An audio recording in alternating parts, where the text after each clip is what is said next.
Hello and welcome to Tony's Bonsai. Today it's a bit of a spruce special. I've got 8 trees, starting with this one in the centre here. They're all in different stages of growth. None of them are particularly mature, but they all need work doing to them. So it's going to vary from some fairly drastic work on the trunks to make some interesting literati style trees to just some general pruning and tidying up to try to take them forward. So I just thought I'd let you join me in my afternoon's work, and the first job is to deal with this one. So this was collected a couple of years ago. I've added some nice movement to the trunk lower down, so that's kind of on its way. And obviously I don't need to add any more movement to that trunk. It's thick enough that I'd require probably 6mm aluminium wire to bend that, and there's just no need. It's really just a question now of deciding where I should prune this back to, adding some wire onto these thinner branches, and sort of creating some interest as a bonsai. So I'll come back to you in a couple of minutes when I've added some wire. Well, this ended up being fun this afternoon. Can you see what I've done? I have created some deadwood at the end of the tree, but before I did that, I first of all decided to go with a kind of bunjin literati style up here. So I'll just rotate it round and you can see what I've gone for here. So this side branch, quite high up there, I've really gone quite mad with the wiring, and this is what you could call a kind of bunjin style literati. So there's lots of up and down movement, a bit like a Big Dipper. I enjoy doing this kind of wiring, particularly because my dad can't stand it. He says it's over the top, artificial, he doesn't like it, but I think it looks great.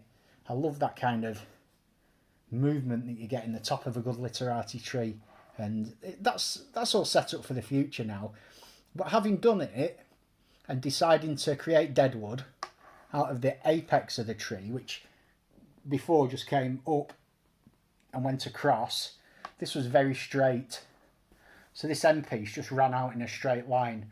And what I did is I heated it up by wrapping the wood in tin foil, heating it with a blowtorch, and then bending it down. You can see there's a bit of burning, but not much.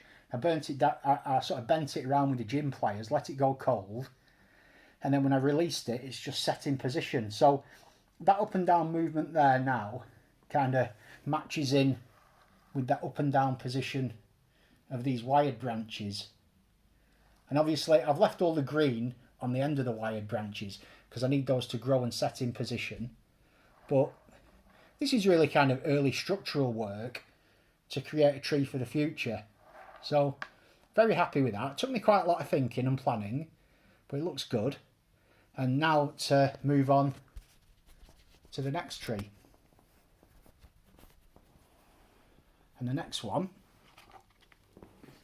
is going to be different. And here we go.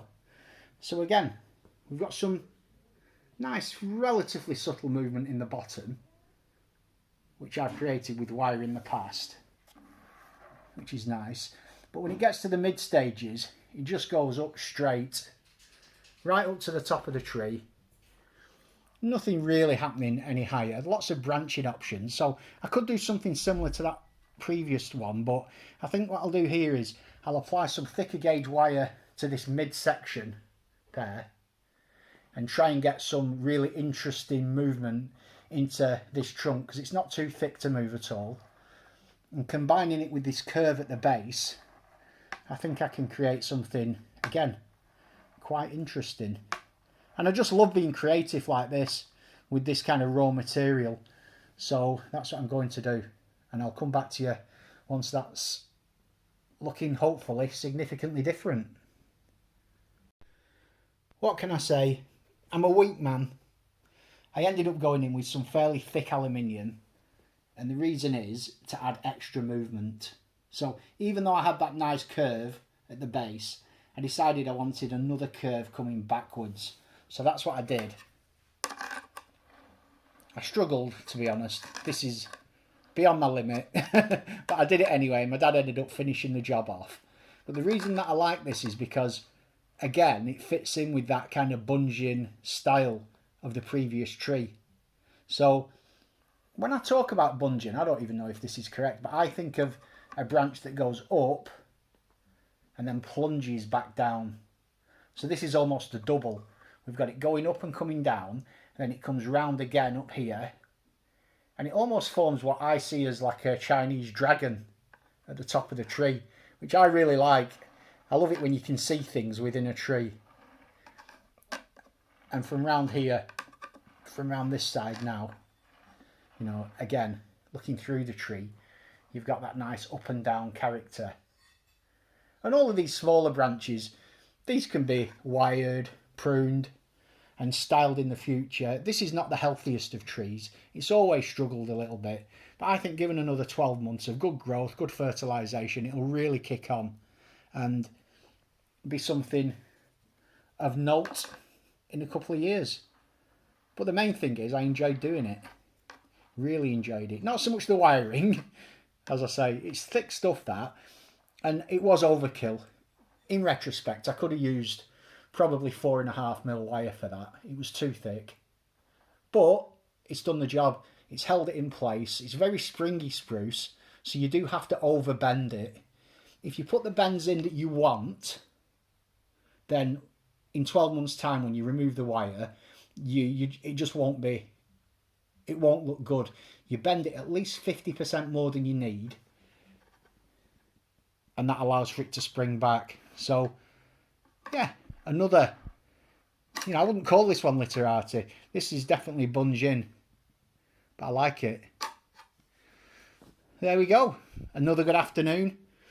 More creativity, more trees for the future, which is the part of bonsai that I love. So as always, thanks for joining us. Have a great day, and I'll see you soon. Bye bye.